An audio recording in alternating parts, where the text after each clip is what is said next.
नरेंद्र मोदी आज तीसरी बार लेने जा रहे हैं शपथ। इसी के साथ ही नया रिकॉर्ड अपने नाम करेंगे।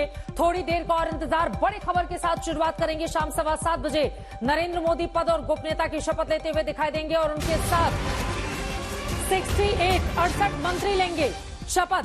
बड़ी जानकारी, अब से करीब 3 घंटे के बाद पीएम पद की शपथ लेने जा रहे हैं नरेंद्र मोदी। मोदी के शपथ ग्रहण को लेकर सारी तैयारियां इस वक्त राष्ट्रपति भवन में पूरी की जा चुकी हैं। आज 68 सांसद मंत्री पद की शपथ लेते हुए आपको दिखाई देंगे। उन तमाम दिग्गजों के चेहरे भी आपको दिखाई दे रहे हैं। कई देशों के राष्ट्राध्यक्षों की मौजूदगी में भव्य तैयारी की गई है राष्ट्रपति भवन में, जिसमें पूरी दुनिया देखेगी। हिंदुस्तान का दम ये दिखाया जाएगा कि दुनिया के सबसे बड़े लोकतंत्र में अगर तीसरी बार कोई प्रधानमंत्री बनता है, वहां पर बड़े जनादेश के साथ, तो उसके मतलब और मायने क्या होते हैं। प्रधानमंत्री नरेंद्र मोदी ने आज अपने तमाम उन सांसदों से मुलाकात की है जो संभावित मंत्रिमंडल का हिस्सा बनने के लिए जा रहे हैं। उनके चेहरे भी आपको टीवी स्क्रीन पर हम दिखा रहे हैं। मोदी के शपथ ग्रहण को लेकर तैयारियां पूरी की जा चुकी हैं। ऐश्वर्या पालीवाल मेरी सहयोगी जुड़ चुकी हैं ज्यादा जानकारी के साथ। ऐश्वर्या, अब ज्यादा वक्त बचा नहीं रह गया है, तकरीबन 3 घंटे बाकी हैं। कई देशों के राष्ट्राध्यक्ष की मौजूदगी में नरेंद्र मोदी तीसरी बार पद गोपनीयता की शपथ लेंगे। 68 सांसद भी मंत्री बनाए जा रहे हैं। ऐश्वर्या, देखिए चित्रा, बड़ा सवाल इस समय यही है कि किसके हाथ लगेगा क्या। हर किसी के जुबान पर यही सवाल है कि हमने वो वीडियो तो देख लिया जिसमें सभी मंत्री जो हैं वो अंदर बैठे हैं, कई सारे नए चेहरे भी नजर आए हैं।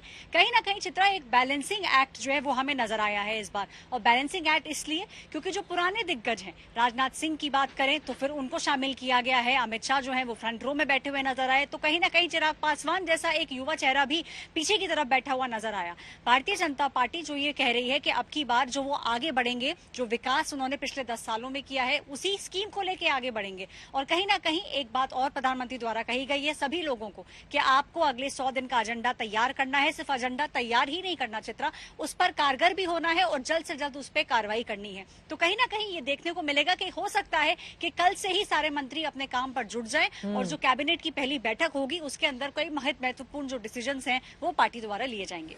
देखिए, सभी को इसमें तजुर्बा है। कोई मुख्यमंत्री रह चुका है, कोई पहले मंत्री रह चुका है, कुछ उस परिवार से आते हैं, यानी कि जिनके चेहरे आपको दिखा रहे हैं। आप देखिए, चाहे फ्रंट रो में बैठे हुए तमाम वो चेहरे हैं, एस जयशंकर और निर्मला सीतारमण, धर्मेंद्र प्रधान, इन सभी को अनुभव है। मुख्यमंत्री के तौर पर शिवराज सिंह चौहान को अनुभव है, कई बार वो सांसद भी रह चुके हैं, विदिशा से फिर जीते हैं। यहाँ पर पीयूष गोयल हो, ललन सिंह हो, मनसुख मांडविया हो, ज्योतिरादित्य सिंधिया हो, सभी अपने अनुभवों के साथ बैठे हुए। जल्दी से ऐश्वर्या मैं वो तमाम नाम बता देती हूँ जिसका जिक्र आप कर रही थी कि 68 यहाँ पर सांसद मंत्री पद की शपथ लेते हुए दिखाई देंगे।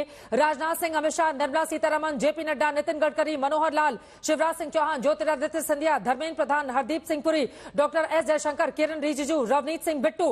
पंजाब से हारे लुधियाना से, उसके बावजूद उनको मंत्री बनाया गया है। जितिन प्रसाद ब्राह्मण चेहरा है, वो उत्तर प्रदेश से आते हैं। पंकज चौधरी महाराजगंज से जीतते हैं। संजय सेठ हो, शोभा करंदलाजे हो, गिरिराज सिंह हो, नित्यानंद राय हो, बीएल वर्मा, अन्नपूर्णा देवी, अर्जुन राम मेघवाल, पीयूष गोयल, राव इंद्रजीत सिंह, अजय टमटा, सर्बानंद सोनोवाल, जी किशन रेड्डी, बंदी संजय, जितेंद्र सिंह, अश्विनी वैष्णव, भूपेंद्र यादव, प्रहलाद जोशी, मनसुख मांडविया, जुएल ओराव, तोखन साहू, रक्षा खड़से, एसपी सिंह बघेल, कमलेश पासवान, ये जो नाम हमने लिया है ये भारतीय जनता पार्टी के। अब जरा टीडीपी और उन पर मैं आपसे बात कर लेती हूं ऐश्वर्या।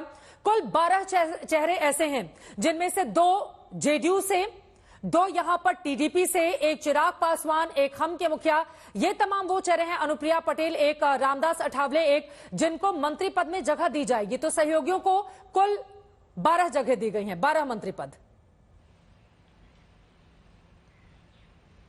और क्यों ना दिया जाए, क्योंकि कहीं ना कहीं भारतीय जनता पार्टी ने ये कहा है कि हम सबको साथ में लेकर चलेंगे। और एनडीए जो है ये कोई नया गठबंधन नहीं है, 26 साल हो गए हैं। और एक बात मैं आपको याद दिला दूं चित्रा, एक बार अटल बिहारी वाजपेयी ने ये बात कही थी कि ये जो एनडीए है ये इंद्रधनुष के जैसे है, जिसमें 7 रंग जो है मिलकर एक इंद्रधनुष बनता है। उसी तरीके से अलग अलग लोग जब एक साथ आते हैं तो एक इंद्रधनुष की तरह है एनडीए का गठबंधन। और जब सूरज निकलेगा तो लोगों को समझ आएगा कि कितना चमकीला है ये गठबंधन। तो कहीं ना कहीं जो भाजपा है वो इस बात को ध्यान रखेगी और यही कारण है कि हम देख रहे हैं कि किस तरीके से चाहे जेडीयू हो चाहे टीडीपी हो, उन लोगों को भी शामिल किया गया है।